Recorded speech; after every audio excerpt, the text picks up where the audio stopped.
mobil. Nah, pelan mundur, tapi dia bergoyang-goyang. Itu orang mabuk kali. Pasal yang diajukan oleh penyidik ini dari awal kami sangat keberatan. Kami mendorong agar pasal 340 itu dimasukkan. Iya, bapakku udah nggak ada, mama. Bapakku nggak ada, mama.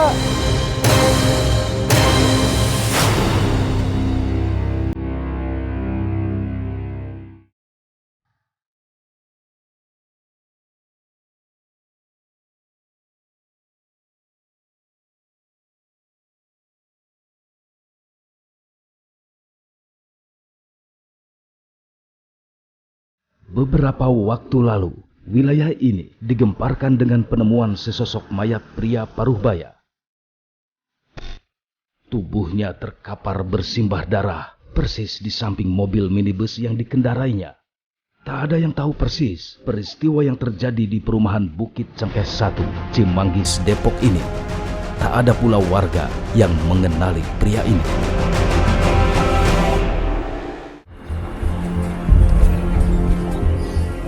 Ketika matahari mulai muncul, suasana di Jalan Nusantara perumahan Bukit Cengkeh 1 ini semakin ramai.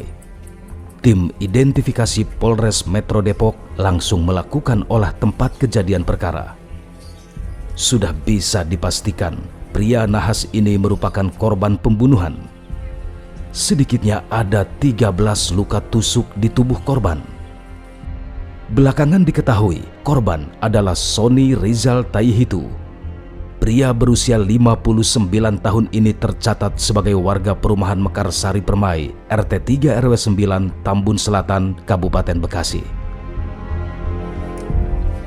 Korban ternyata berprofesi sebagai sopir taksi online. Sejumlah alat bukti dikumpulkan, termasuk senjata tajam, barang bawaan, serta identitas seorang pria yang ditemukan di dalam mobil minibus yang dikendarai korban. Diduga kuat, nyawa korban dihabisi oleh pria yang menjadi penumpangnya.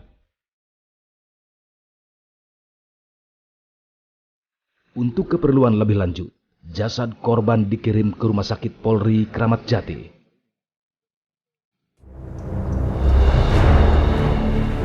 Sepertinya dari Jalan Banjarmasin inilah peristiwa berdarah yang menimpa Sony Rizal Taihitu terjadi. Dua orang ibu rumah tangga ini adalah Purwanti dan Yeyen. Mereka warga Jalan Banjarmasin yang sempat melihat keanehan saat mobil minibus merah yang dikendarai oleh korban melintas. Saat itu Purwanti sedang menyapu halaman rumahnya. Saya waktu pas subuh, azan subuh, saya keluar pintu, keluar mau nyapu. Nah terus setelah saya buka pintu, saya lihat ada mobil, pelan mundur, tapi dia bergoyang-goyang. Saya sambil perhatiin, paling saya pikir, itu orang mabuk kali kok bawa mobilnya goyang-goyang begitu. Sambil mundur, tapi pelan-pelan dia mundurnya Pak, gitu. Dia mundurnya juga kan, nggak palanya mobil itu nggak ke depan, dia tetap aja mundur ke belakang sampai ke jalan raya sini gitu. Nggak lama terus saya dengar suara klakson ten gitu. Terus? Tapi memang waktu dia mundur itu memang dia mundurnya nggak kenceng, pelan-pelan, tapi goyangnya itu parah sekali gitu loh. Sempat dengar teriakan minta tolong atau enggak? Saya sama sekali nggak dengar, kacanya juga tertutup. Jadi saya nggak lihat ada berapa orang dalam mobil, nggak sama sekali nggak ngeliat gitu loh. Sama dengan Purwanti, Yeyen juga sempat melihat keanehan tersebut. Ya waktu subuh itu pas kejadian itu saya tuh lagi neriska Pak, dengar suara klakson mobil kenceng sekali, nggak berhenti. Kita pikir kan itu siapa sih, kita pikir anak-anak yang pulang malam lah gitu ya. Kita langsung pada keluar semua, depan pintu kita lihat mobil lagi maju mundur, akhirnya berhenti di dekat pohon salam ini. Nah, tapi klaksonnya terus kenceng. Dikira kan cuma diteriakin mabok ya, tapi dia nggak keluar, dia terus klakson. Kita kan nggak ngerti ya Pak ya, itu tanda minta tolong atau apa gitu ya. Nggak ada sautan, nggak ada ini keluar, cuman mundur langsung dia berbelok ke bawah. Purwanti dan Yeyen tak menyangka kalau ternyata saat itu Sony sedang dalam bahaya. Nah, setelah jam 7:30 deh saya tahu berita dari WA grup RW. Saya lihat kok ini mobil yang tadi pagi berhenti, ada terjadi pembunuhan. Saya pikir jangan-jangan itu orang yang dibunuh gitu. Kemungkinan dalam keadaan kritis akibat tusukan senjata tajam dan sisa tenaga yang dimilikinya, Sony berusaha mencari pertolongan ke arah Jalan Nusantara.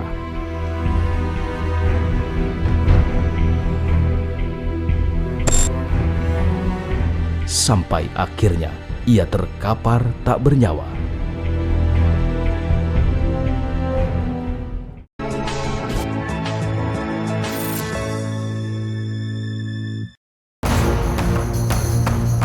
Saya lihat ada mobil, pelan mundur, tapi dia bergoyang-goyang. Itu orang mabuk kali.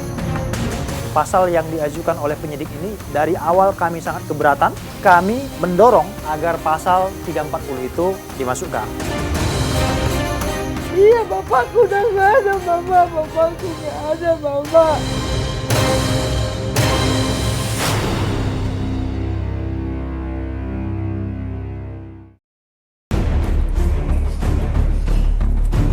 Menurut keterangan warga, saat peristiwa terjadi, mobil yang dikemudikan Sony Rizal Taihitu, sopir taksi online yang dibunuh oleh penumpangnya, masuk lewat perumahan Bukit Cengkeh 2. Laju mobil korban sempat terekam kamera pengintai atau CCTV milik salah satu warga.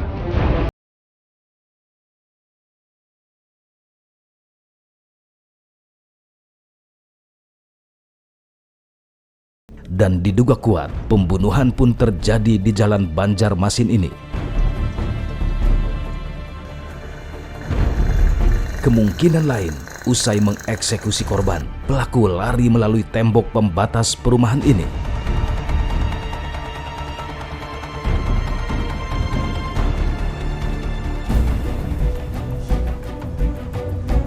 Bergulirnya kasus ini dinilai lamban oleh pihak keluarga. Karenanya, beberapa waktu lalu, bersama kuasa hukumnya, keluarga mendatangi Polda Metro Jaya untuk menanyakan kejelasan pelaku pembunuhan Sony. Polisi pun akhirnya buka suara terkait kasus ini. Pelaku ternyata oknum anggota Densus 88 anti teror bernama Haris Sitanggang dan berpangkat Bribda. Dari Densus 88 langsung mengamankan pelaku ya pada tanggal 23 di hari yang sama ya Pak ya, Kabid? di hari yang sama. Ini sekira pukul 16.30 di Puri Persada, Desa Sindang Mulia, Bekasi, Jawa Barat. Saya membenarkan apa yang disampaikan oleh tim pengacaranya, yaitu ingin memiliki harta milik korban. Mengapa perilakunya? Perilakunya sejauh ini masalah ekonomi secara pribadinya, sehingga ini terjadi.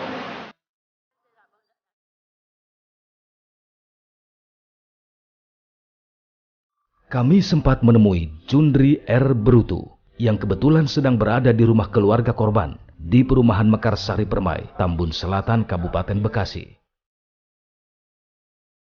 Pada kesempatan ini, Jundri mengungkapkan kalau pembunuhan terhadap kliennya merupakan pembunuhan berencana. Kami menilai bahwa pasal ini dapat dikenakan pasal pembunuhan berencana. Kenapa dikatakan pembunuhan berencana? Karena memang sejak awal si pelaku ini memang sudah melakukan pemesanan aplikasi melalui offline sehingga sulit dideteksi gitu ya. Itu yang pertama. Nah, yang kedua, si pelaku ini juga ternyata sudah menyiapkan tempat di mana dilakukan eksekusi.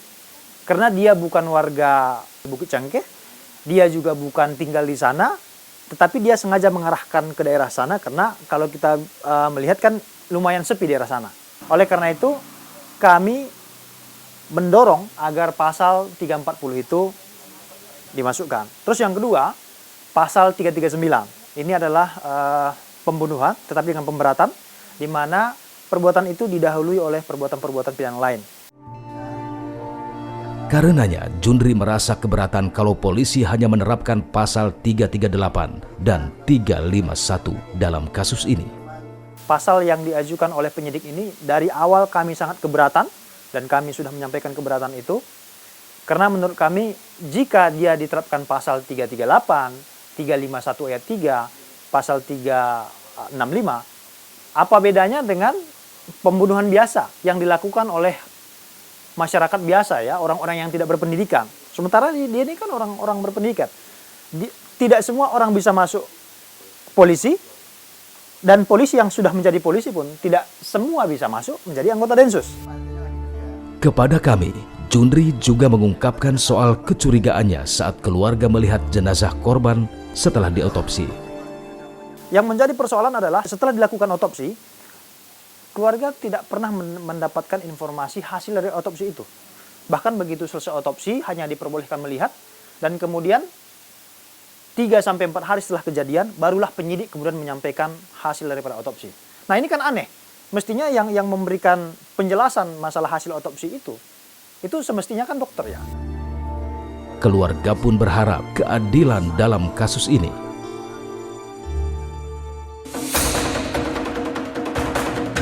Menurut keterangan yang kami dapat, saat itu pelaku memesan taksi online secara offline dari kawasan Semanggi dan minta diantar ke arah perumahan Bukit Cengkeh. Kepada korban, pelaku mengaku tak memiliki uang untuk membayar. Namun korban tetap mengantarnya. Ternyata Bribda Haris Sitanggang memang bermasalah di kesatuannya. Ia penggila judi online dan memiliki hutang sebesar 900 juta rupiah. Dan berikut daftar dosa Bribda Haris Sitanggang.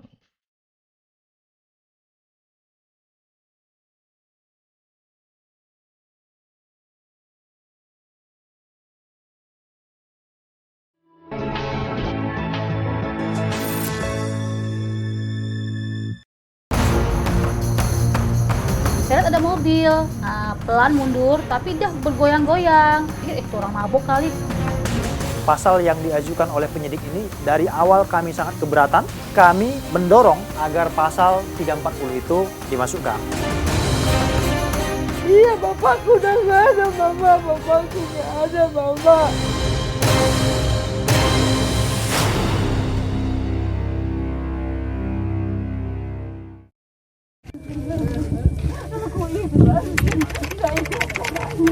Iya, aku tahu, Mbak. Aku tahu, Mbak.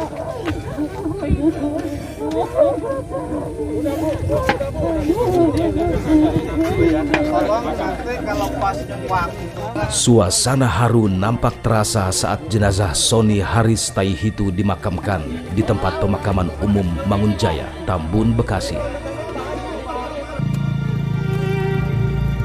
Sony merupakan sopir taksi online yang tewas dibunuh oleh oknum anggota Densus 88 anti teror Bribda Haris Sitanggang pada 23 Januari 2023 lalu. Jadi ke Semarang, Mas, ya Allah.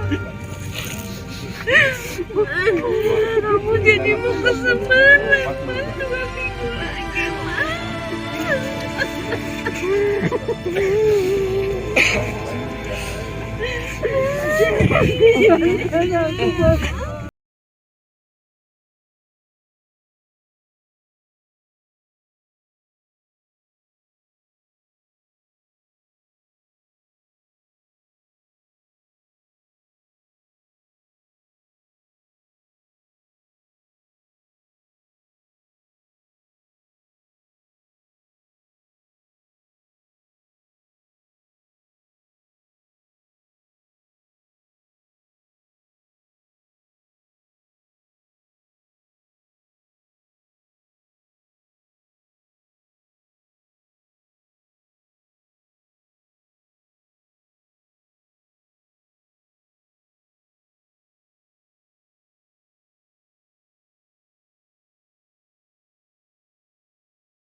Pagi makan di situ, terus saya mau masuk ke kamar, tiba-tiba saya dengar bapak ini tante gitu.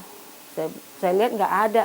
Mur, tapi kayaknya tadi tuh suara Pak Susilo deh manggil, coba kamu keluar gitu. Terus dia keluar, saya keluar dari sini, dia balik. Terus dia nangis, dia bilang, bapakku nggak ada mama, bapakku nggak ada mama. Mama, bapakku nggak ada. Maksudmu apa, Mun? Iya, bapakku udah nggak ada mama, bapakku nggak ada mama. Dia peluk aku, maksudnya apa sih? Iya gitu. Terus warga pada datang melukin kita, yang tabah, yang sabar gitu. Dah apa nih, kenapa? Kenapa? Saya bilang gitu. Pokoknya ibu siap-siap. Kita disuruh ke rumah sakit Keramat Jati kalau nggak salah. Pokoknya kita ke sana biar tahu kata. Jadi saya tidak tahu suami saya itu penyebabnya apa. Yang dibayangkan saya itu dia nabrak. Pada saat kita nunggu, salah satu mantan RT saya tanya, karena saya lihat dia keluar dari pintu, gimana Pak, Mas Soninya suamiku kenapa? Katanya kena tusuk Bu, katanya. Rusni juga menceritakan terakhir kalinya sang suami pergi meninggalkan rumah untuk mencari nafkah. Sebelumnya jam 3, saya kebangun, dia masih ada. Saya bilang, kamu habis main HP ya? Saya bilang gitu, dia tidak menyahut. Terus saya lihat dia tertidur, saya tidur lagi di kamarnya karena dia butuh kipas angin, seperti itu. Nah, pagi-pagi, cucu saya berangkat kerja 5:30, dia masih di rumah, masih salim sama cucu. Nah, jam 8-an saya terbangun. Saya melihat dia tidak ada lagi di rumah, saya lihat ke samping, mobilnya sudah tidak ada lagi. Jadi saya berpikir dia sudah berangkat bekerja. Tak ada firasat apapun saat itu. Hari berlalu seperti biasa. Sampai akhirnya kabar buruk itu pun datang. Baginya, Sony merupakan suami yang baik dan bertanggung jawab kepada keluarga. Suami saya orang yang gak macam-macam, orang yang baik. Boleh ditanyakan kepada tetangga ataupun sahabat-sahabatnya. Dan saya pun sebagai istri, dari dulu kita berusaha ingin ribut sama dia juga nggak bisa. Karena memang dia orangnya baik. Dan dekat juga sama tetangga. Susilo, pria inilah yang pertama kali memberitahu keluarga soal kematian Sony Rizal Taihitu. Susilo pun tak menyangka kalau orang baik seperti Sony pergi begitu cepat. Kita kan lagi ngobrol di lapangan kan. Nah, ternyata kita terus dapat ada WA masuk, kita baca. Ternyata ada kiriman, itu gambarnya SIM-nya Om Sony sama STNK Om Sony. Suruh ngabarin keluarganya kalau Om Sony-nya ada meninggal bagaimana gitu kan. Nah, terus suruh ngabarin keluarganya, suruh ke rumah sakit Polri untuk tanda tangan otopsi. Bagi Susilo dan warga perumahan Mekarsari RT 3 RW 9, Sony merupakan orang baik dan selalu hidup bermasyarakat. Susilo sendiri seperti mendapat firasat beberapa hari sebelum Sony dikabarkan tewas. Saya juga waktu pas terakhir Om Sony itu dia beli rokok. Belum beli rokok, ngajak cucunya ke warung. Ke warung beli cucunya, saya kan pas di pos itu ya. Itu biasanya negor tapi nggak negor nih. Saya salah apa ya, Om Sony kok tak tegur nggak jawab. Biasanya jawab. Nah nggak lama, terus berapa hari kemudian tuh Om Sony nggak ada ini. Sony Rizal Taihitu kini telah pergi untuk selamanya. Ia tewas terbunuh oleh oknum aparat kepolisian dari kesatuan elit di perumahan Bukit Cengkeh 1, Cimanggis, Depok. Selamat jalan Sony Rizal Taihitu. Selamat jalan orang baik. Semoga engkau mendapatkan tempat layak di sisinya.